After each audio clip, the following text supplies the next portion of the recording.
Lion চক্ষু হাসপাতালে চোখের অপারেশনের রোগীদের পরিদর্শনে আসলেন লায়ন আসলাম চৌধুরী।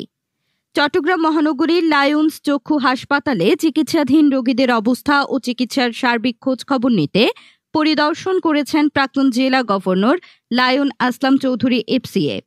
মঙ্গলবার 22 জুলাই বিকেলে আসলাম চৌধুরী হাসপাতালের বিভিন্ন ওয়ার্ডে চিকিৎসাধীন রোগীদের খোঁজ খবর নেন।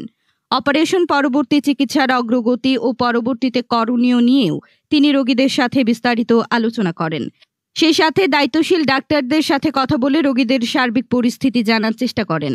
পরিদর্শনকালে উপস্থিত ছিলেন লায়ন্স ইন্টারন্যাশনাল জেলা 315B4 এর প্রথম ভাইস জেলা governor Lion Kamruzzaman Liton MJF, দ্বিতীয় ভাইস জেলা governor Lion Abu Bakar Siddiqui PMJF, cabinet secretary Lion Abu Morshed, cabinet treasurer Lion Gazi Mohammad Shahidullah, Lions চক্ষু হাসপাতালের associate secretary Lion Ashraful Alam Arju, Lion Tariq Kamal, Lion Monir Hossain, Bandhan Lions ক্লাবের আবুল খায়ের, মোহাম্মদ সেলিম, মামুনুর রশিদ মামুন, মোহাম্মদ পারভেজ, লিও নূর মোহাম্মদ, এনামুল হক জুয়েল, আল আমিন হোসেন, তুহিন প্রমুখ।